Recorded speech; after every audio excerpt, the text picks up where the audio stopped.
All right, Cubs fans, which scenario would you like to see the Cubs do? I've compiled three reasonable scenarios, and I'll kind of go over each one. So if you have an attention span of a goldfish, this video is not for you. It's going to be more of a deep dive.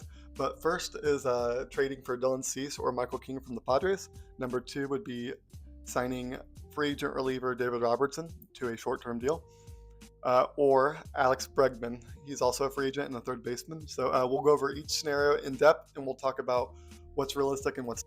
All right, let's start with the Padres. This one actually has some legs because, first of all, the Padres GM is very, very aggressive. If you know anything about AJ Preller, he's not afraid to make a move. And also, Jed Hoyer and him have a lot of history. So this is realistic. There's a lot of smoke here. Both are available apparently, but as you can see in the bottom left corner, I broke down each contract from each player. So King is a $4 million player in 2025. Cease is owed $13 million in 25. Note that both of them are free agents. I think that's the big thing here. So you're not going to get a long-term asset. Any trade with the Padres with these two pitchers would be a short-term asset, just like Kyle Tucker. So that's the first scenario. Let's talk about what you'd give up. This is off the top of my head, so I mean I'm not claiming to know everything. This is just projections. So you would have to give up something like 1 to 2 100 top prospects for Cease, and I would assume King is a similar vein.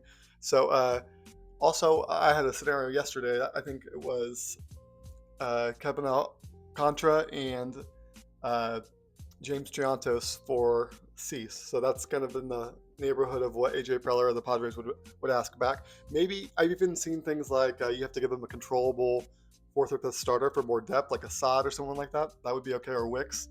So yeah, that's that kind of deal. If you look at scenario number two, it's pretty straightforward. It's just signing veteran reliever David Robertson to a 1 year, like $10 to $12 million deal.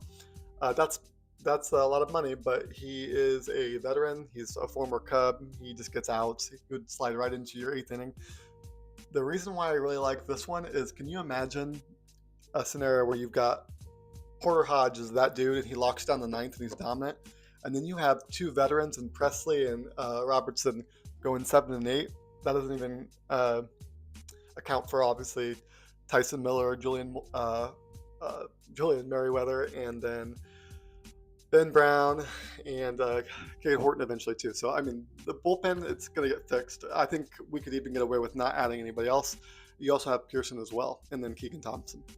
So number three, the last scenario, which I think is the least likely, I want to be really clear. I don't want to get too many hopes up for Cubs fans, but is Alex Bregman. So this one is a transactional move too. It wouldn't require any prospect capital, but you're going to give up a lot of